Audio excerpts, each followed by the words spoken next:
noite, igreja, graça e paz. Vou convidar os irmãos a se colocarem de pé. Vamos louvar e engrandecer o nome do nosso Deus, do nosso melhor amigo. Que possamos todos juntos, com essa canção, declarar que nós queremos mais da presença do nosso Senhor. Amém?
A igreja pode se sentar.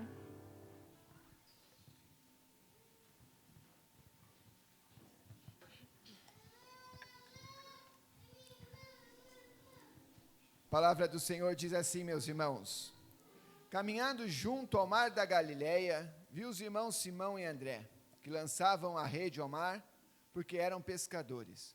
Disse-lhe Jesus: vinde após mim, e eu vos farei pescadores de homens. Então eles deixaram imediatamente as redes e os seguiram. Pouco mais adiante, viu Tiago, filho de Zebedeu, e João, seu irmão, que estavam no barco consertando as redes. E logo os chamou, deixando eles no barco, a seu pai Zebedeu, com os empregados, seguiram após Jesus. Vamos orar? Senhor Deus, Pai bendito, nós estamos aqui esta noite diante do Senhor, para te celebrar na beleza da tua santidade. Nós agradecemos, ó Deus, esta oportunidade que o Senhor concede, de nos reunirmos diante do Senhor, para te cultuar. Mas nós queremos, ó Pai, também pedir que o Teu Espírito Santo esteja operando, ó Deus, no nosso meio. Que o Senhor esteja, através do Teu Espírito Santo, falando a cada coração, desde o começo dos primeiros acordes deste culto, ó Pai. Também queremos, ó Deus, pedir que o Teu Espírito Santo nos capacite a celebrarmos e a apresentarmos este culto diante do Senhor, para que este culto possa ser aceitável diante de Ti, Pai.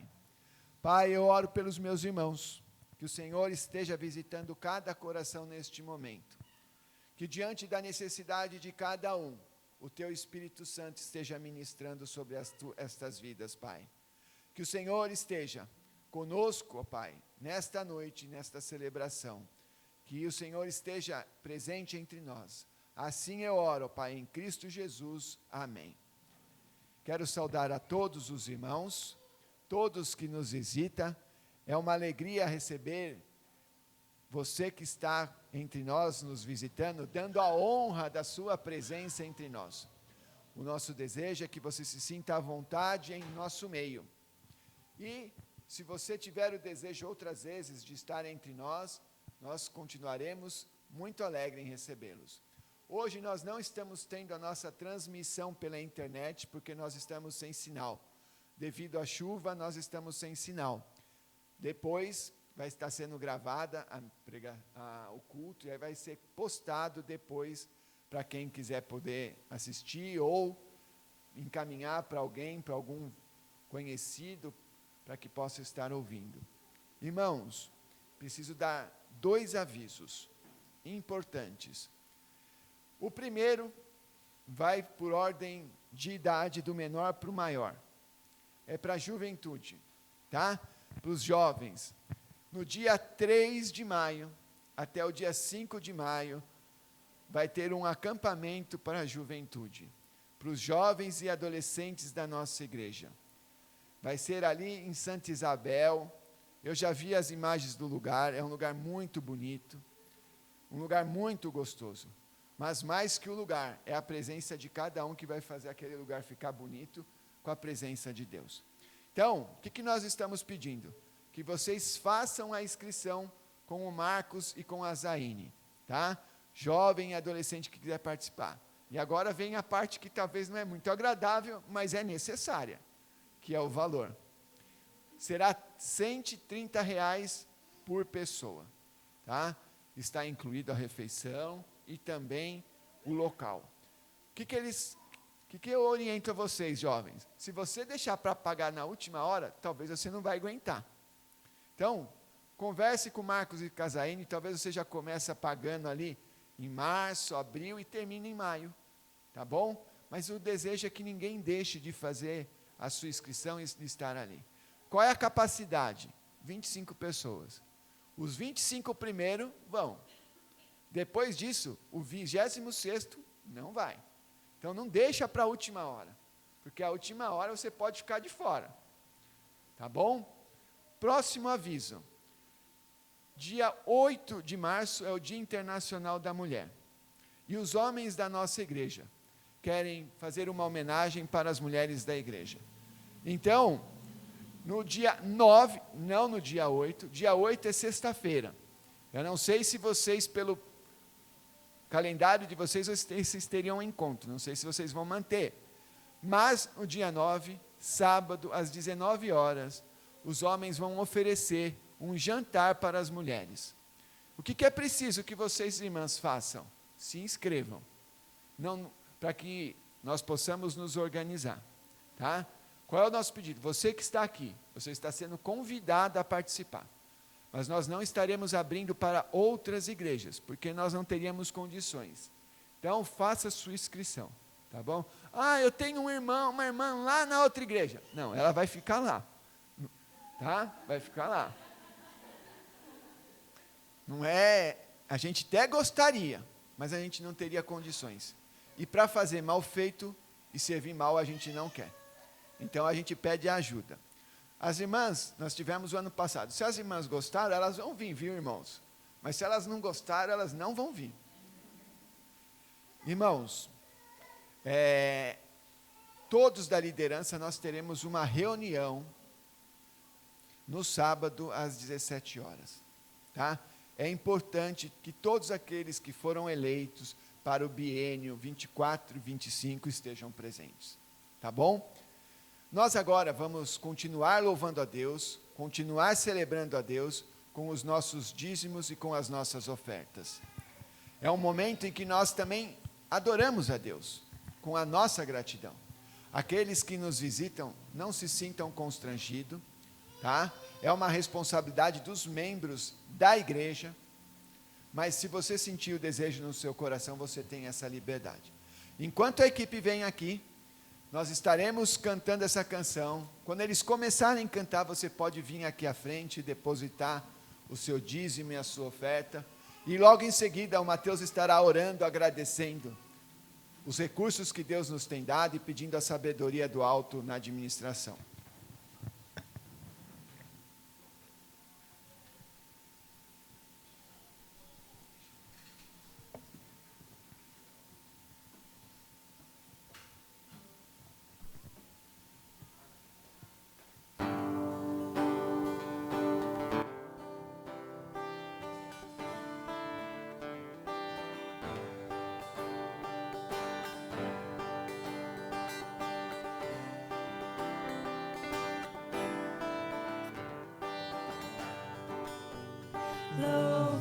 Louvamos a Deus pelo dom de Jesus, que por nós pecadores foi morto na cruz.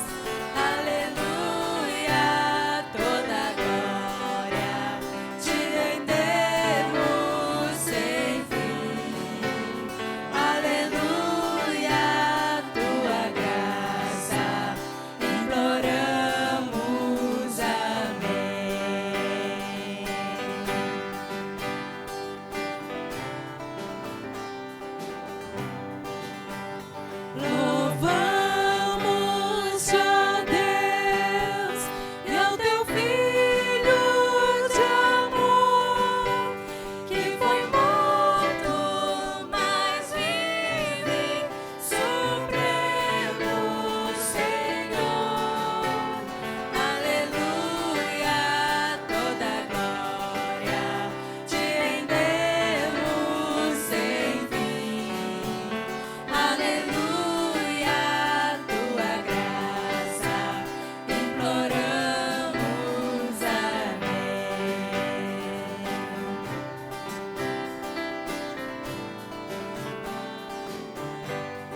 Senhor, meu Deus, meu Pai, muito obrigado, Senhor. Muito obrigado por estarmos aqui cultuando o seu nome, meu Pai. Pai, te agradeço pelos dízimos e as ofertas, Pai, que estamos colocando aqui, Pai, para a sua igreja, Deus. Que o Senhor esteja abençoando cada emprego, cada serviço, Pai, de cada irmão aqui, Senhor. Seja também suprindo a necessidade de cada irmão que está aqui, Pai. Seja de procura de emprego, Senhor. Seja cuidando de cada um, meu Pai. Senhora, Pai, agradecido em nome de Jesus. Amém. Adoremos ao Senhor, irmãos. Que o seu louvor esteja continuamente em nossos lábios. Amém? Eu vou convidar os irmãos a se colocarem de pé para que possamos adorar ao nosso Senhor. Que os irmãos venham nos acompanhar nessa canção.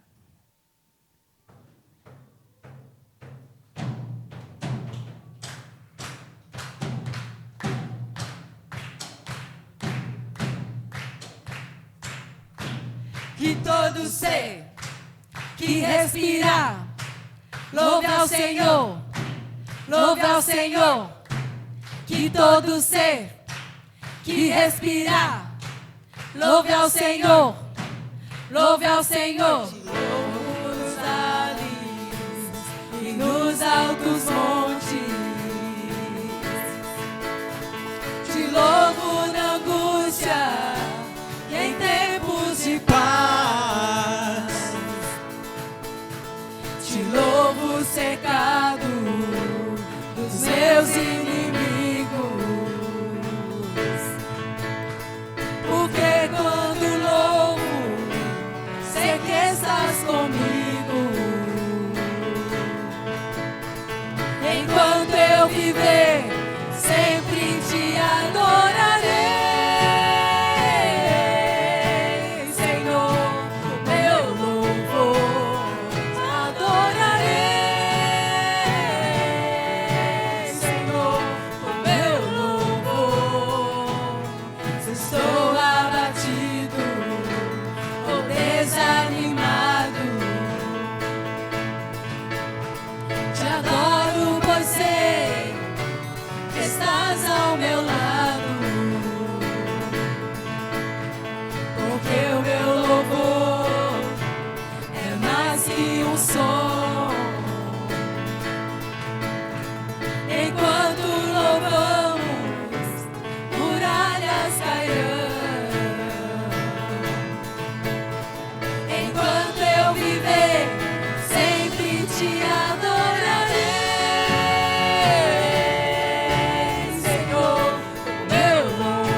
Meu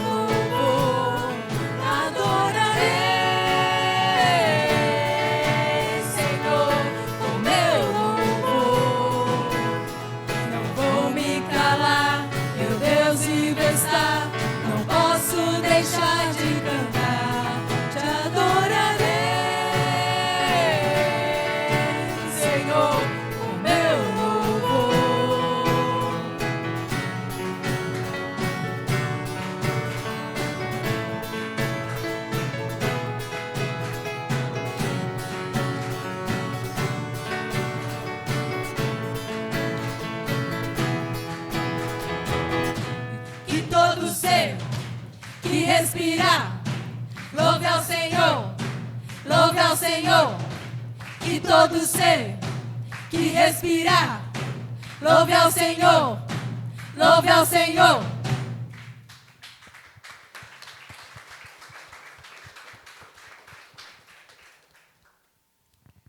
Logo eu, um pobre pecador, logo eu, tão fraco e tão devedor, logo eu, de graça recebi o amor de Deus.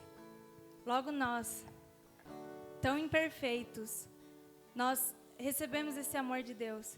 Que isso não seja algo monótono nas nossas vidas. Nós virmos aqui, nós ouvirmos do amor de Deus, nós falarmos do amor de Deus. Jesus te ama, Deus me ama. Que não seja algo comum, porque o amor de Deus não é algo comum, não é algo ordinário. É algo que nós não podemos explicar e é algo que deve ferver nos nossos corações. Às vezes nós estamos tão acostumados a ouvir isso que nós deixamos isso esfriar. É só mais uma palavra. Que nós possamos cantar essa canção com os nossos corações quentes e não frios. Amém?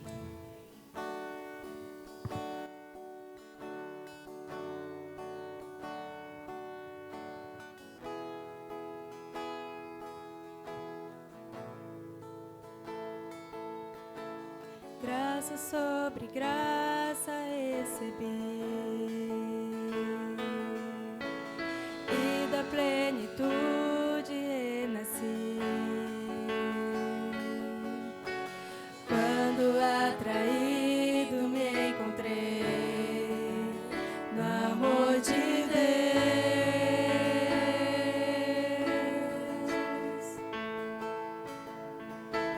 viva e poderosa salvação,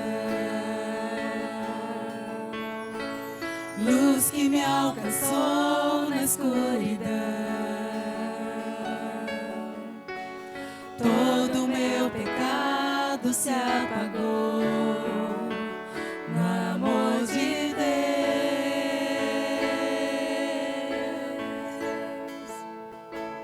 Logo eu, um pobre pecador, logo eu, tão fraco e tão devedor, logo eu, de graça recebi o amor de Deus.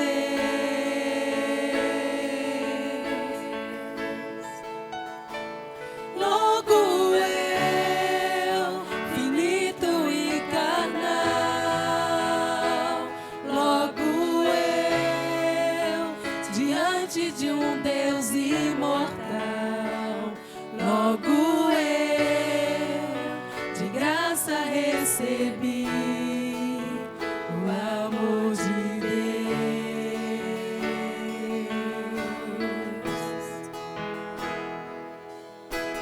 Graça sobre graça recebi, e da plenitude renasci. Quando atraído me encontrei no amor de Deus,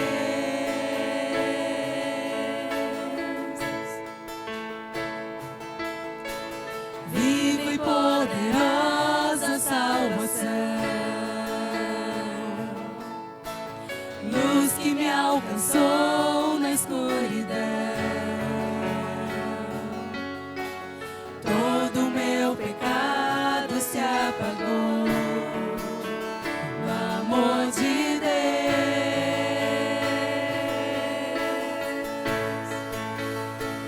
Logo eu, um pobre pecador,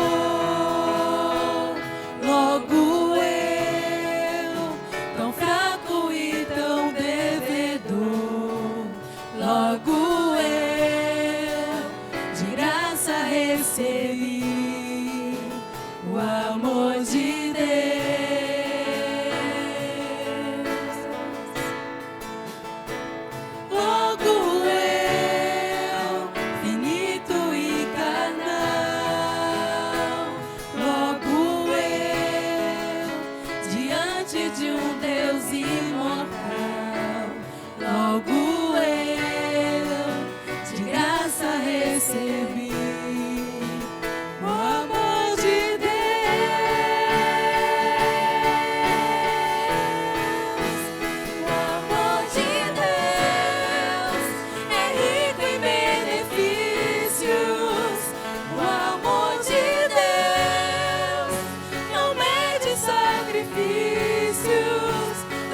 braços desse amor, recebo o perdão comprado por Jesus. O amor de Deus é puro e consciente, como as manhãs, é firme e constante, que se entregou na cruz e a morte derrotou. O amor de Jesus.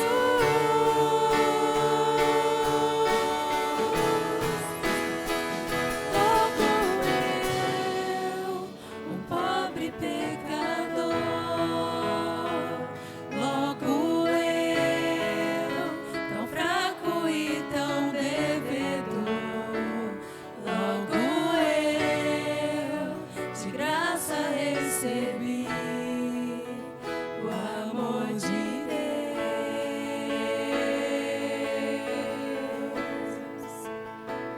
Logo eu, finito e carnal, logo eu, diante de um Deus imortal, logo eu, de graça recebi o amor de Deus,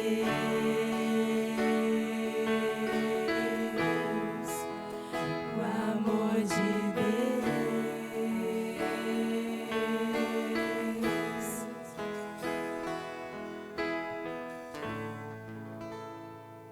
Que venhamos viver desse amor, que venhamos exalar desse amor todos os dias nas nossas vidas, que assim como Deus nos ama, que possamos amar o nosso próximo, que possamos perdoar a quem nos ofende, assim como Deus nos perdoa.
Deus de milagres, Deus de promessas, caminho no deserto, luz na escuridão. Meu Deus, esse é quem tu és.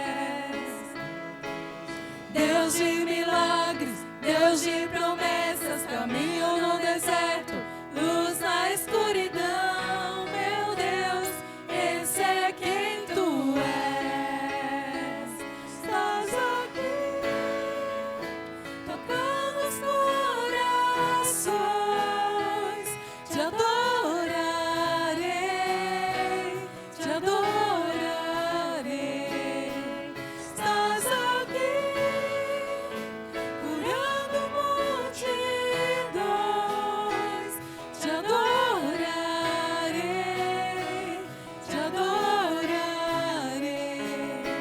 Estás aqui, restaurando corações. Te adorarei, te adorarei. Estás aqui, transformando histórias. Te adorarei, te adorarei.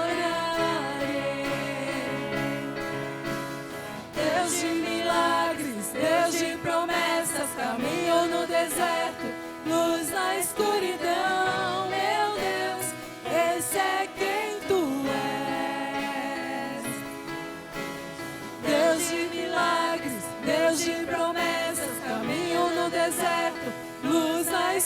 escuridão, meu Deus, esse é quem tu és. Esse é quem tu és. Esse é quem tu és. Esse é quem tu és. Esse é quem tu és. Ainda que eu não veja, Deus está trabalhando. Ainda que eu não sinta, Deus está trabalhando. Meu Deus não para, Deus não para, não. Meu Deus não para, Deus não para, não. Ainda que eu não veja, Deus está trabalhando. Ainda que eu não sinta, Deus está trabalhando. Meu Deus não para, Deus não para, não. Meu Deus não para, Deus não para. Deus de milagres, Deus de promessas, caminho no deserto, luz na escuridão. Meu Deus, esse é quem tu és. Meu Deus de milagres, Deus de promessas, caminho no deserto, luz na escuridão. Meu Deus, esse é quem tu és. Esse é quem tu és. Esse é quem tu és. Esse é quem tu és. Esse é quem tu és.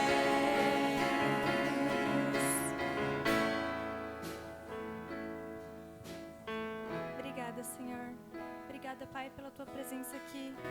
Obrigada pela oportunidade que o Senhor nos dá de louvarmos ao Senhor, de adorarmos o Teu nome, meu Deus. Obrigada por estarmos aqui, meu Deus. Obrigada pelo Teu cuidado com as nossas vidas, Senhor. Eu te agradeço e te peço para que o Senhor continue, Pai, falando conosco, meu Deus, em nome de Jesus. Amém. Os irmãos podem se sentar.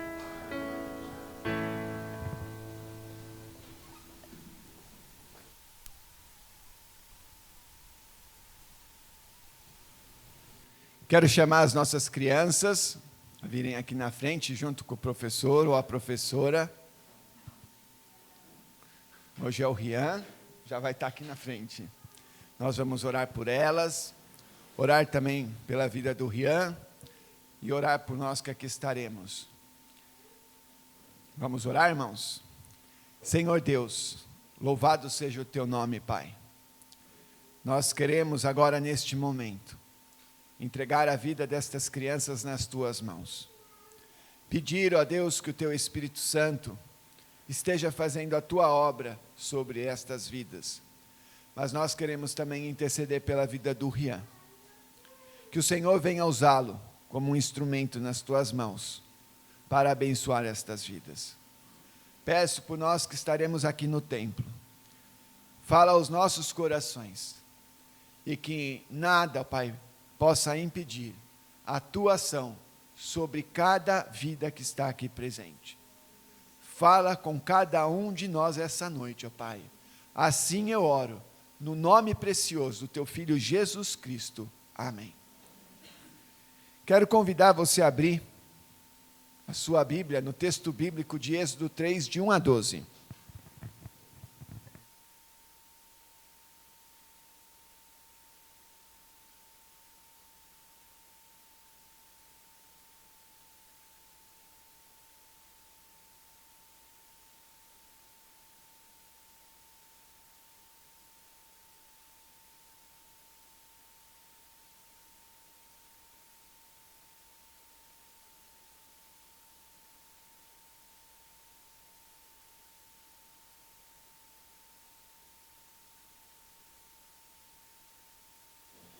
Êxodo 3, de 1 a 12. Creio que esse relato é conhecido de uma boa parte da igreja. Eu vou ler na minha versão e você vai me acompanhar nesta leitura. Apacentava Moisés o rebanho de Jetro, seu sogro, sacerdote de Midian, e levando o rebanho para o lado ocidental do deserto, chegou ao monte de Deus, a Horebe. Apareceu-lhe o anjo do Senhor numa chama de fogo, no meio de uma sarça. Moisés olhou e eis que a sarça ardia no fogo, e a sarça não se consumia. Então disse consigo mesmo: irei para lá e verei essa grande maravilha. Porque a sarça não se queima? Vendo o Senhor que ele se voltava para ver, Deus, do meio da sarça, o chamou e disse: Moisés, Moisés. E ele respondeu: eis-me aqui. Deus continuou: não te chegues para cá. Tira as sandálias dos pés, porque o lugar em que estás é terra santa. Disse mais: eu sou o Deus de teu pai, o Deus de Abraão, o Deus de Isaque e o Deus de Jacó. Moisés escondeu o rosto, porque temeu olhar para Deus. Disse ainda o Senhor: certamente vi a aflição do meu povo, que está no Egito, e ouvi o seu clamor. Por causa dos teus exatores, conheço o sofrimento. Por isso, desci a fim de livrá-los da mão dos egípcios, e para fazê-los subir daquela terra a uma terra boa e ampla, terra que mana leite e mel.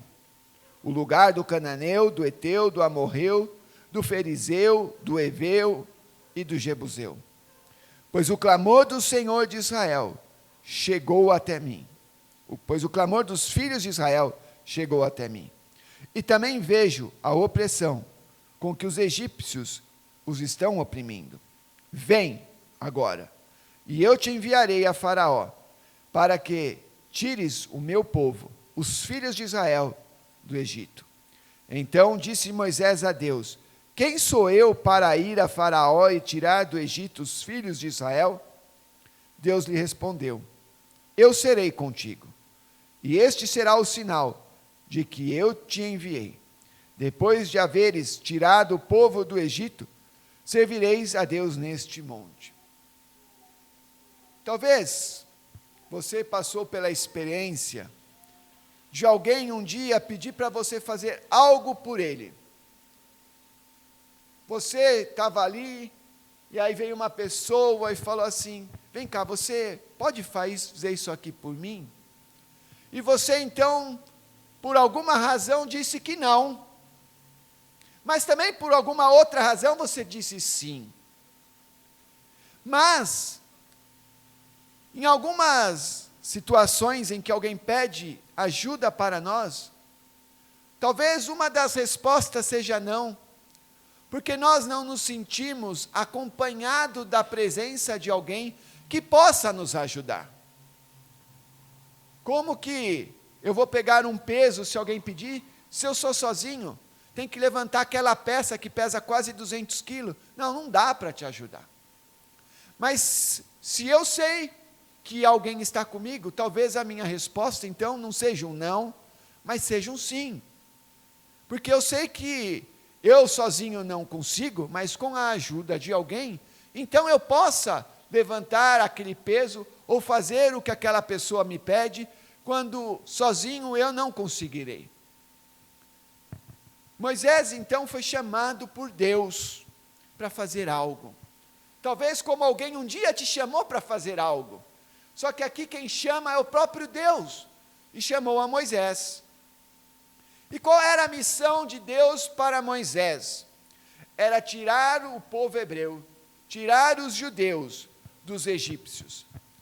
Tirar debaixo daquele jugo e levá-los para a terra para a qual Deus havia prometido para os seus ancestrais, Abraão, Isaque e Jacó.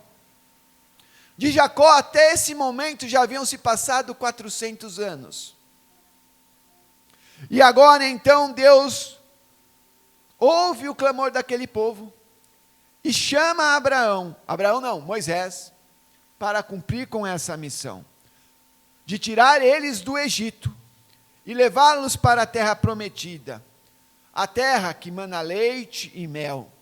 E aqui a ideia da terra que mana leite e mel é que aquela terra era uma terra produtiva, era uma terra fértil, para onde eles iriam, porque ali era a promessa divina.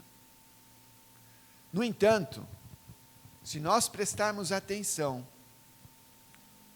no finalzinho, no verso 12, Deus falou para Moisés, diante do medo de Moisés, de que ele não estaria indo sozinho. Ele diz em algumas traduções, eu serei convosco. Logo no início do verso 12, eu serei contigo. A NTLH, a NVI, a King James não coloca eu serei convosco, mas eu estarei convosco. Ou seja, Deus estava dando uma missão para aquele homem, mas ele ao mesmo tempo estava garantindo que ele não estaria sozinho para realizar aquela missão. Ele estaria contando com a presença daquele que o chamou. Mas, se você prestar atenção no verso 8, Deus vai falar, eu desci ao Egito para livrar. Eu desci a fim de livrá-lo. Ou seja, já está até no passado, embora não havia acontecido. No verso 10, ele agora fala para Moisés, vem, porque eu vou te enviar. Calma aí, é Deus ou é Moisés que ia? Aqui nós podemos entender, meus irmãos, que Deus estaria livrando sim, era Deus que estaria livrando o povo do jugo dos egípcios, mas através da vida de Moisés. Deus normalmente trabalha por meio da obediência voluntária dos seus servos, para que a sua vontade possa ser realizada. Por isso que nós então podemos dizer que Deus está sempre presente com o seu servo na execução da missão a qual foi chamado a realizar. Deus está sempre presente com o seu servo na execução da missão a qual foi chamado a realizar. E Deus não abandonou Moisés. Ele não ficou abandonado. Mas aí você pode me perguntar assim, mas pastor, como que o Senhor se faz presente para que esse chamado possa ser realizado na minha vida? E aí eu quero, junto com todos nós que aqui estamos, analisar, fazer algumas considerações a respeito da presença de Deus na execução desse chamado. E a primeira consideração que eu faço é que o chamado é feito em santidade. O que é que te impede de atender o chamado de uma pessoa para a tua vida? O que é que te impede? Talvez, alguns, o que impede de fato, é uma palavrinha que é pecado, preguiça. Talvez, alguns, o que impede é a preguiça. Mas talvez outros, o que impede não é a preguiça, existe até o desejo, mas é porque ela não tem as condições necessárias de fazer aquilo que está sendo pedido. Olha, eu não tenho essa ferramenta que eu preciso para fazer o que você quer. Eu não tenho. Olha, eu até gostaria de te ajudar, mas eu não tenho esse conhecimento. Eu não tenho esse conhecimento. Eu não tenho essa capacidade. Ou seja, às vezes nos falta algo em nossas vidas que nos impede de fazer alguma coisa que nos é pedida. Se você olhar para o texto bíblico, como é que Deus se apresenta para Moisés naquele exato momento? Como uma chama de fogo. Como uma chama de fogo. O fogo sempre simbolizou no texto bíblico a presença de Deus. Vocês lembram quando Moisés sobe no Sinai, que é o monte no qual Deus está falando com ele agora, porque Horebe e Sinai são o mesmo monte, depende da fonte usada. Moisés então sobe no Monte Sinai, agora já tinha tirado o povo do Egito, para falar com ele, para receber as tábuas da lei, e o Sinai fumegava, porque a presença de Deus ali era era o fogo.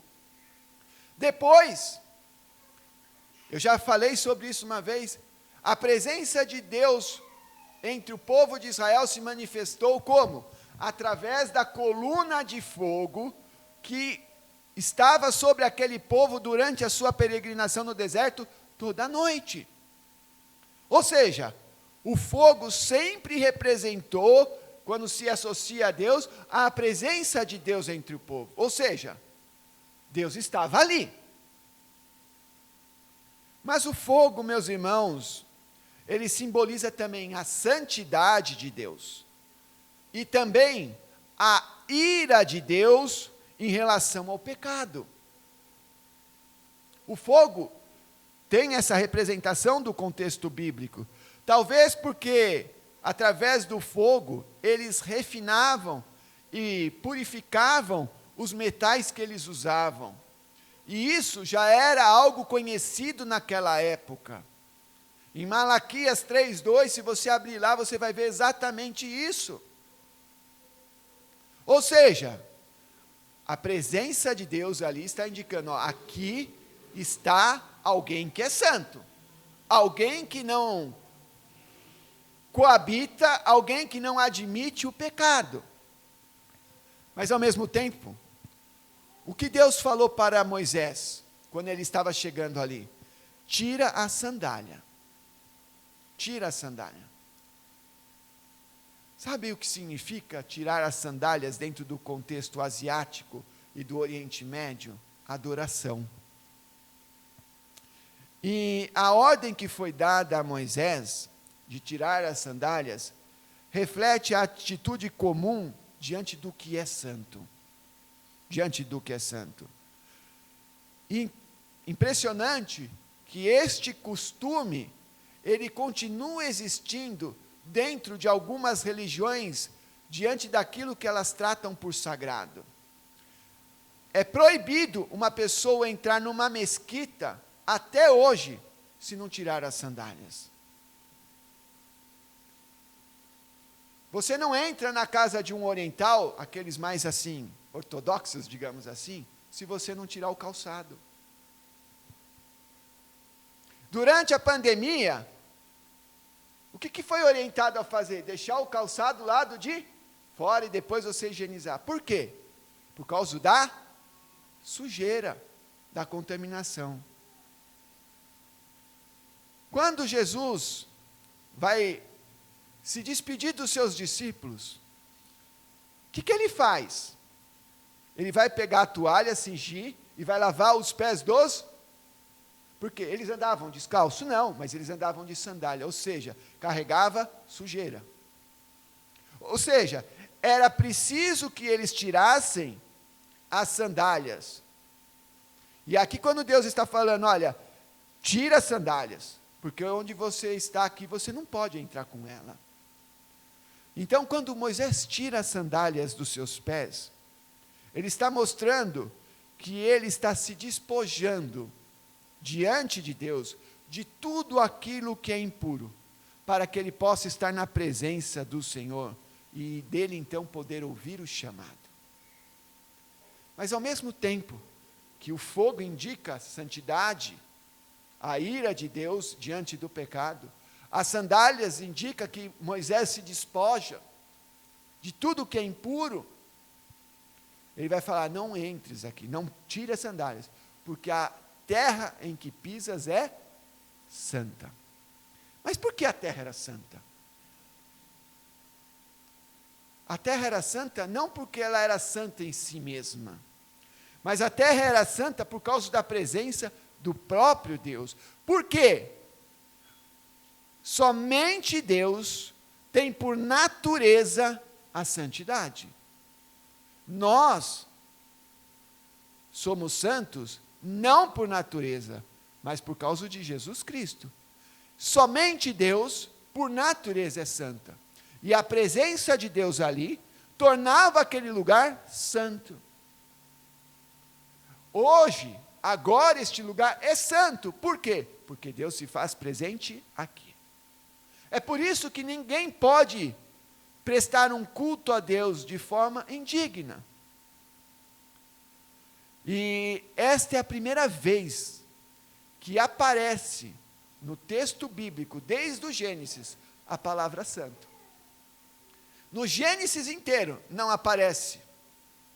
Ela vai aparecer somente aqui.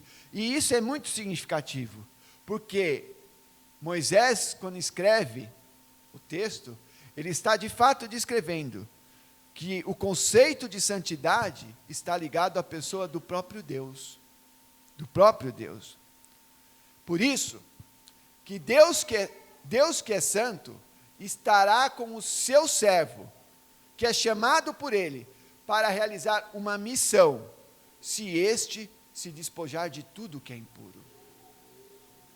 Deus, que é santo, estará com o seu servo, que é chamado por ele, para realizar uma missão, se este se despojar de tudo que é impuro. Não é possível que Deus esteja presente em algo que alguém venha fazer para Deus, quando esta pessoa está vivendo em pecado. Não, eu vou fazer para Deus. Mas se você está vivendo em pecado, Deus não está presente nisso. Deus não está nesse negócio. Por quê? Isso é agir de forma indigna diante daquele que nos chamou. Quem nos chamou é um Deus santo. E Ele, sendo santo, Ele espera de nós que nós tenhamos vidas santas. Porém, quando nós não nos preocupamos com o chamado de Deus para as nossas vidas, nós também não vamos nos preocupar em viver de modo digno do Evangelho de Jesus Cristo. Se eu, de fato, me preocupo com o serviço para o qual Deus me chamou, eu vou viver a minha vida separada para Deus. Agora, não estou preocupado não, então a vida dele você pode olhar. É por isso que é preciso que todo aquele que faz algo para o Senhor se despoje de tudo que é impuro.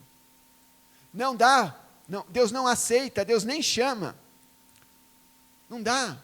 Você precisa se despojar de tudo que é impuro, tanto nos seus pensamentos quanto no seu agir. Sabe por quê? Porque isso fere, isso avilta a santidade de Deus. Mas, no entanto, a santidade que nós precisamos ter, ela só é possível por causa do próprio Deus, que nos torna santos em Cristo Jesus. Ele nos torna santo. Isso você pode verificar lá em 1 Coríntios 1:30. Mas cabe a cada um de nós que fomos santificados em Cristo Jesus, viver essa santidade pelo poder do Espírito Santo. Foi Deus que me santificou, mas viver essa santidade depende de eu viver essa minha vida no poder do Espírito Santo. Talvez você já presenciou alguém, ou até mesmo você, que estava desempregado e recebeu um chamado de uma empresa para fazer uma entrevista diante de uma oportunidade de emprego.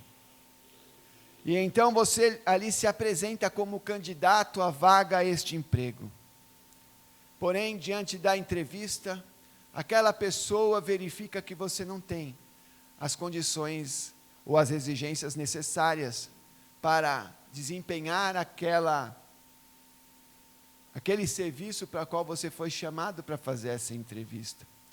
E aí então a pessoa ela é dispensada, porque não tem a qualificação.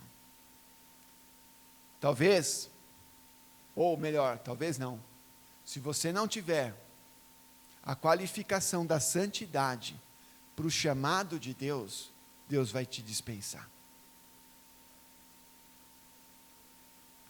O teu pecado não tem permitido que você faça aquilo para o qual Deus te comissionou. Você tem feito, mas tem considerado a tua santidade de vida? Se você não viver de modo santo, Deus não vai te chamar para fazer algo dentro do reino dele. E isto é sério, irmãos. É muito sério. Veja o que aconteceu com os filhos de Arão. Ofereceram fogo estranho, porque não havia santidade. E de novo a figura do fogo. E eles morreram fulminados. Ninguém pode se atrever a fazer qualquer coisa para Deus, vivendo em pecado. Não estou dizendo que nós não erramos, que nós não falhamos. Mas quando nós erramos, quando nós pecamos, a palavra de Deus em 1 João 1,9 fala que nós devemos pedir perdão, porque Ele é fiel e justo, e Ele nos perdoa e nos purifica de todo o pecado. Como um crente não consegue saber se pecou ou não? Como?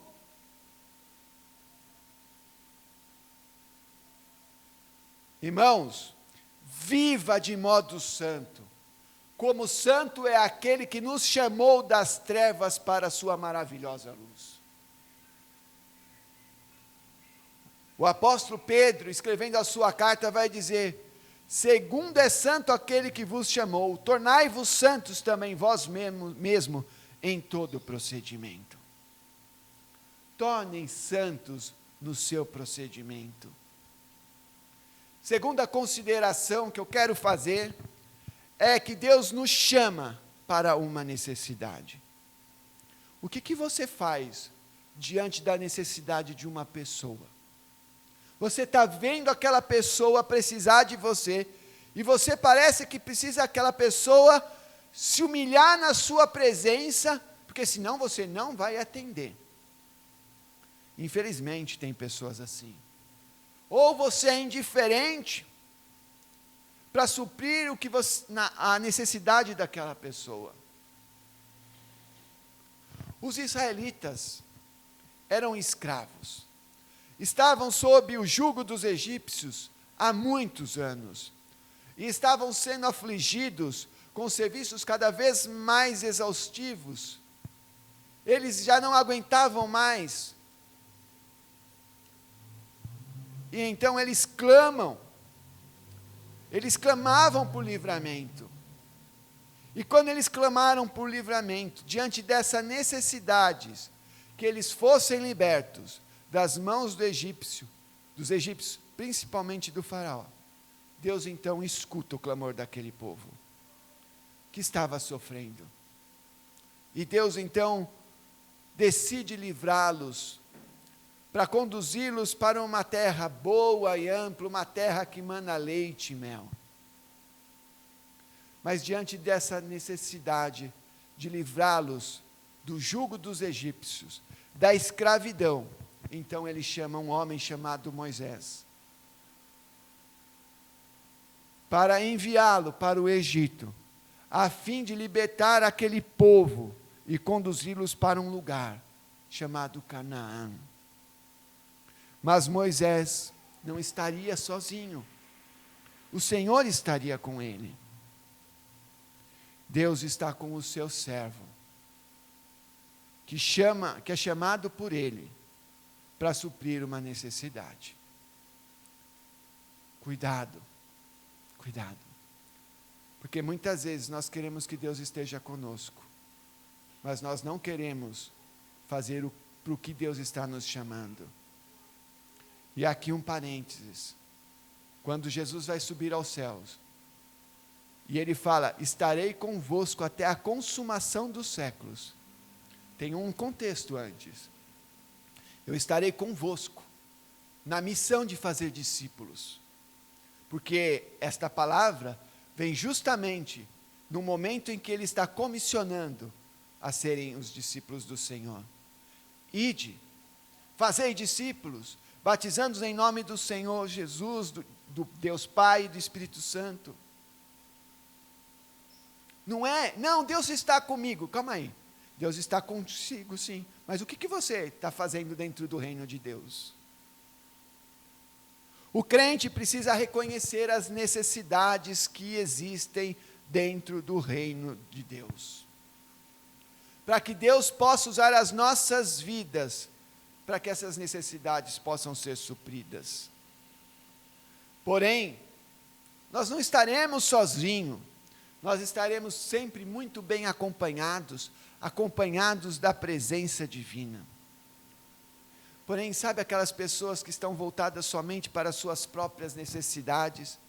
Vive alienado da realidade de que Deus quer usar a vida dele dentro do reino de Deus.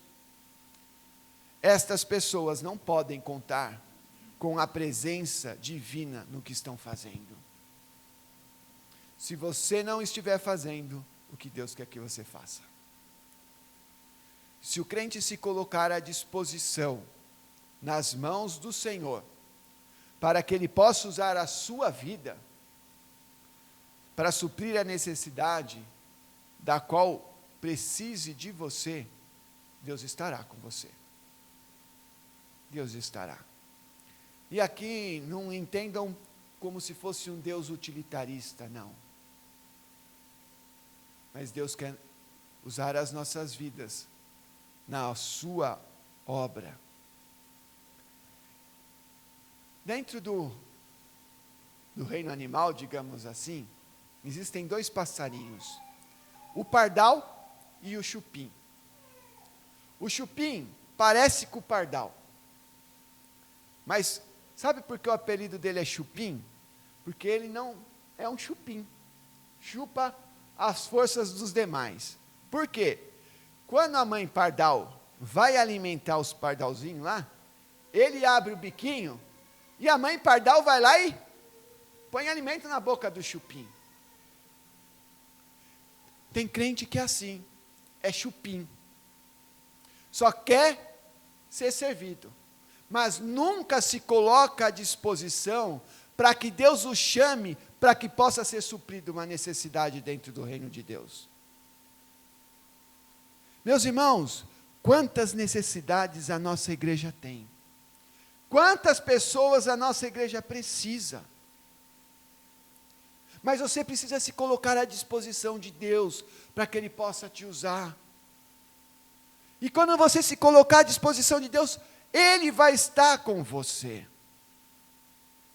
Você quer que Deus esteja com você naquilo que você está fazendo? Se você quer, você precisa fazer o que Deus quer que você faça. Você precisa fazer o que Deus quer que Ele faça, não o que você quer fazer. Nós queremos que Deus esteja conosco, mas nós não estamos fazendo o que Deus quer que a gente, nós não estamos fazendo o que Deus quer que nós façamos. E aí nós queremos que Deus esteja conosco. Não, Deus não vai estar. Deus não vai estar. Meus irmãos, se disponibilize nas mãos de Deus, para que Ele possa te usar. Aí sim, Ele estará com você. Mas você precisa se colocar à disposição. Pare de pensar somente em você. Pare. Pense na obra de Deus. Pense. Veja o que o apóstolo Paulo fala sobre 3 cristãos, quando ele escreve para a igreja em Corinto. Alegro-me com a vida de Estéfanas, e de Fortunato e de Acaico, porque estes supriram o que da vossa parte faltava. Eles supriram. Terceira e última consideração que eu quero fazer essa noite, é que o servo tem que ser confiante em Deus. Que nível anda a sua confiança? Lá em cima, se achando a última bolacha do pacote, não tem mais ninguém, eu sou o cara, ou você está com a sua confiança lá embaixo, se achando um lixo? Que nível anda a sua confiança? Diante do chamado que Deus faz a Moisés, talvez você pense que a resposta dele devesse ser assim: eis-me aqui, Senhor. Embora ele comece fazendo isso quando Deus chama ele: Moisés, Moisés, eis-me aqui. Mas o eis-me aqui ficou só até ali. Quando Deus fala: olha, vou te mandar para lá, o eis-me aqui sumiu. Talvez o que se esperasse dele é que ele falasse assim: o que queres que eu faça, Senhor? Mas Moisés não deu nenhuma dessas respostas. Com certeza, Moisés tinha lembrança do fracasso de 40 anos atrás. Por isso que ele então diz assim: quem sou eu que vá a Faraó e tire do Egito os filhos de Israel?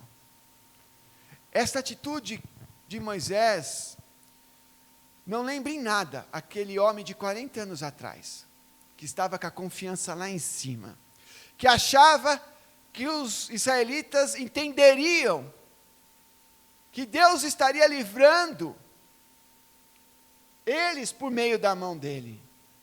Mas aí ele se precipitou. E o que ele fez? Foi lá e matou o egípcio. No dia seguinte, o que fez? O que aconteceu? Um israelita vai acusar ele. Você vai fazer comigo o mesmo que você fez lá com o egípcio? E aí a coragem dele, sumiu. Com certeza, depois desses 40 anos, dessa situação que Moisés viveu, ele cresceu muito no conhecimento dele mesmo. E isso fez com que ele se tornasse então uma pessoa mais modesta, fosse uma pessoa mais tímida. Mas também Moisés perdeu toda a confiança em Deus. E aí aconteceu o que não deveria acontecer. Por isso que Moisés, então, tomado pela modéstia e timidez, vai dizer: quem sou eu? Qual é a resposta de Deus para ele? Certamente eu serei contigo. O que mais era suficiente para Moisés ir. Mas ele ainda continuava. Moisés, ao contrário dos tempos ali do Egito, agora tem desconfiança de si próprio. Não vou não. Faltava confiança na capacidade de que Deus estaria usando ele para libertar Israel do jugo dos egípcios. Essa confiança chegou a tal nível, mas a tal nível, essa falta de confiança chegou a tal nível que provocou a ira até em Deus. Se você continuar a leitura, ali no capítulo 4, verso 14, Deus já fica irado com Moisés. Ô, camarada, eu não estou falando que eu vou com você? O que fez com que ele se fechasse para atender o chamado de Deus no primeiro momento. É por isso que a autoconfiança, ou melhor, a autodesconfiança na nossa capacidade, ela só tem valor quando nos leva a depender de Deus. Mas quando essa autodesconfiança chega a nível de não acreditar até que Deus nos capacita, já deixou e passou a ser falta de fé. A presença de Deus para realizar o que Ele chama a fazer, dá a capacidade necessária que se precisa, e isto produz confiança não em si próprio, mas em Deus. É em Deus que vem a confiança. Quando nós agimos sem Deus, seja no que for feito, com certeza, isso vai produzir lá na frente desânimo, mesmo quando Deus manda. Mesmo quando Deus manda, quando você quer fazer pela sua própria força, como aconteceu com Moisés. Provocou desânimo. O ser humano, muitas vezes é precipitado. Como foi Moisés há 40 anos atrás. E muitas vezes é vagaroso, como agora Moisés. O sentimento de autopiedade, de autocomiseração, não servem para os servos que são chamados por Deus. Não serve. Esta atitude só impede de se colocar à disposição nas mãos do Senhor e depender dEle. Não, mas eu não sei fazer. Calma aí, eu não sei, mas Deus me capacita. O crente não pode ficar nessa covardia. Não, eu não sei, sabe? Calma aí. Ou você tem a convicção de que Deus está com você, ou não tem. Não tem. O sentimento de autopiedade não produz nada de bom. Às vezes a gente acha que é bom, mas não é. Não é. Se alguém olhar para si mesmo, nada vai fazer. Se nós sermos sinceros conosco mesmo e olhar para a nossa própria força, nós não vamos fazer nada. Mas se nós olharmos para Jesus Cristo, nós vamos fazer todas as coisas para as quais Ele nos chamou. Se Deus estiver conosco, pouco importa quem eu seja, pouco importa, porque de um gago Ele fez falar. Pouco importa. Quando Deus diz, eu te enviarei e serei contigo, o servo está amplamente revestido de autoridade divina e de poder. E, portanto, deve estar perfeitamente satisfeito de ir onde Deus o envia. Já vi um atleta que depois de tantas lesões, ele perde confiança de fazer uma jogada? Quantos atletas de futebol eram tão promissores e se lesionaram? E aquela promessa nunca aconteceu, porque eles têm medo. Vai que eu vire e o meu joelho rompe de novo o ligamento. Quantos? Perdem a confiança. E é assim muitas vezes que acontece conosco. Talvez os nossos pecados do passado estão minando a confiança de que nós devemos ter em Deus, não em nós, para fazer o que Deus está nos chamando. Mas eu falhei lá no passado. Sim, você falhou. Mas assim como Moisés falhou no passado, Deus usou ele naquele presente. E Deus quer te usar agora. Se fosse assim, Deus não usaria nenhum de nós, nenhum ser humano. Confie não no que você é, para fazer o que Deus te manda fazer. Mas confie no que Deus é. Sabe por quê? Porque Deus é poderoso para fazer, por meio da tua vida, aquilo que Ele tem te chamado para realizar. A presença de Deus nas nossas vidas nos dá a autoridade e o poder que nós precisamos para fazer o que Ele quer que nós façamos. É a presença dEle. Não é a minha capacidade, mas é a presença de Deus. Sabe como deve ser a tua resposta diante do chamado de Deus para a sua vida? A mesma resposta de Isaías. Ouvi a voz do Senhor, que dizia, a quem enviarei? E quem há de ir por nós? Disse eu, eis-me aqui, enviarei. Eis-me aqui, envia-me a mim. Às vezes está faltando gente assim na igreja. Envia a mim. Sabe por que foi essa resposta de Isaías? Porque nele havia o mesmo sentimento que havia em Paulo, quando Paulo vai dizer assim, ora, aquele que é poderoso para fazer infinitamente mais do que tudo quanto pedimos ou pensamos, conforme o seu poder que opera em nós. É o poder de Deus que opera em nós. A Ele seja a glória, na igreja e em Cristo, por todas as gerações, para todos sempre. Amém. É por causa do poder de Deus que opera em nós, que Isaías falou aquilo. É por causa do poder que Deus por causa do poder de Deus que opera em nós, que nós podemos falar: Deus, conta comigo. O Senhor está me chamando? Eu vou lá. Olha, eu não sei como, mas eu sei que o Senhor vai me usar, porque o Senhor há de me capacitar. Quando alguém é chamado por Deus, a presença santa de Deus estará sempre junto desta pessoa, para que essa pessoa possa andar em santidade de vida. Desde que essa pessoa se disponha a suprir uma necessidade da qual Deus quer usar a vida dela. E quando isso acontecer, Deus vai nos capacitar a fazer o que precisa ser feito dentro do reino de Deus. Deus está conosco, no chamado dele para as nossas vidas, porque o chamado é por ele e para ele.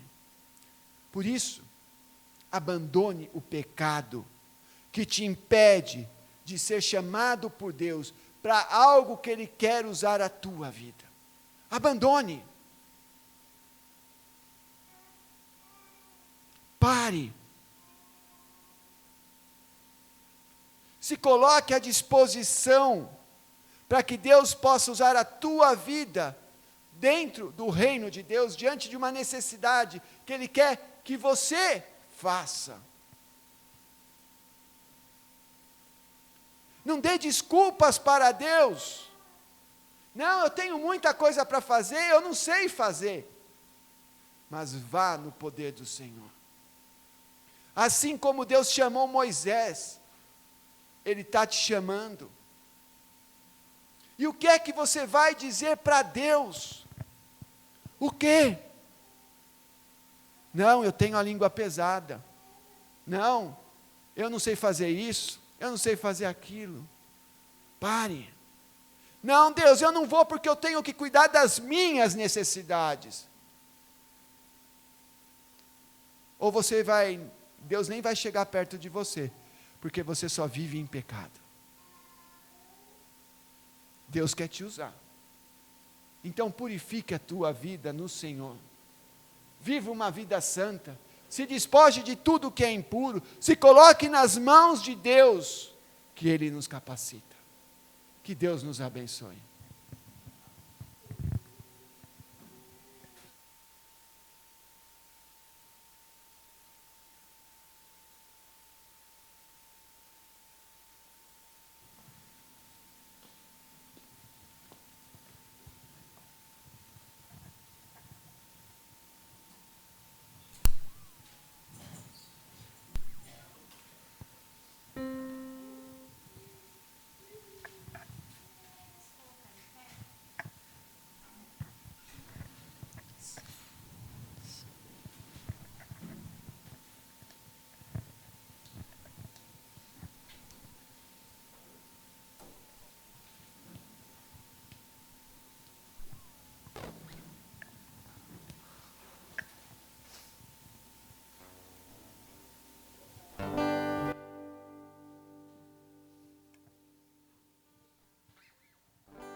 Quão grande é o meu Deus, cantarei quão grande é o meu Deus, e todos hão de ver quão grande é o meu Deus.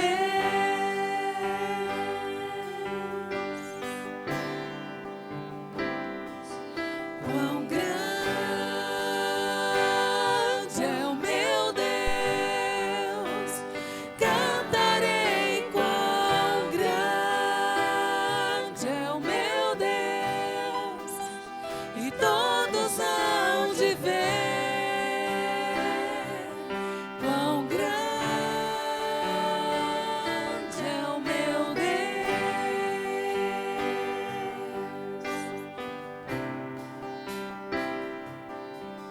Com o esplendor de um rei, em majestade e luz, faz a terra se alegrar, faz a terra se alegrar. Ele é a própria luz, e as trevas vão fugir, tremer com sua voz, tremer com sua voz. Quão grande é o meu Deus, cantarei quão grande é o meu Deus, e todos hão de ver quão grande é o meu Deus.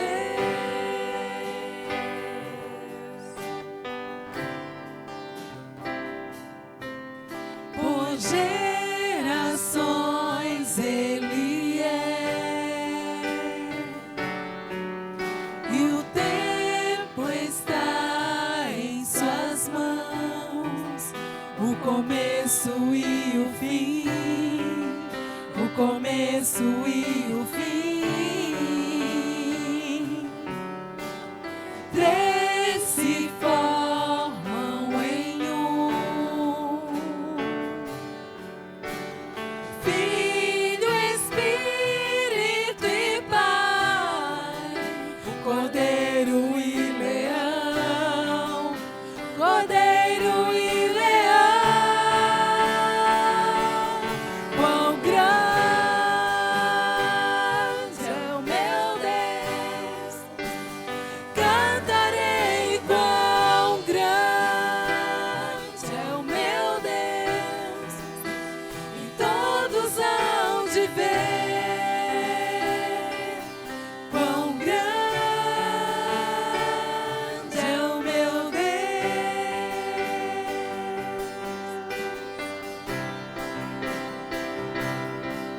Sobre todo nome eu sei,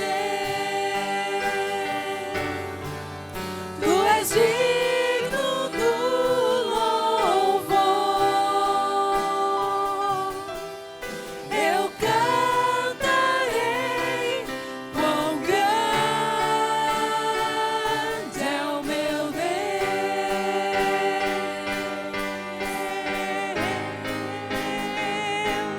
quão grande é o meu Deus.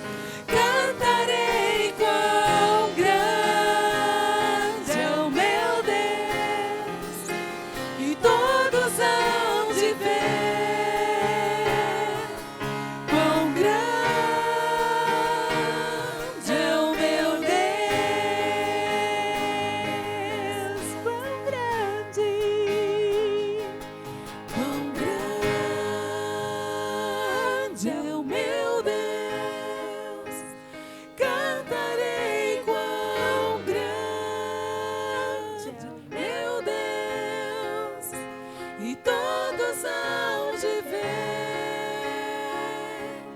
quão grande é o meu Deus.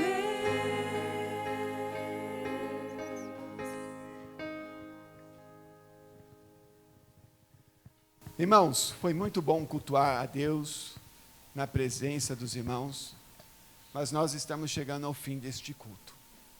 Vamos orar? Ó Senhor Deus poderoso, nós estamos aqui esta noite, na Tua presença, e nós, ó Deus, queremos colocar as nossas vidas nas Tuas mãos. Pai, faça a Tua obra sobre as nossas vidas. Que o Senhor, através do teu Espírito, esteja operando em cada um aqui presente. Leva-nos, ó Deus, para os nossos lares, guardados e protegidos pela tua santa e boa mão. Dê-nos uma semana, ó Deus, abençoada pelo teu poder e pela tua graça. Assim eu oro, ó Deus, em Cristo Jesus, o autor e o consumador da nossa fé. Amém. Que Deus nos abençoe.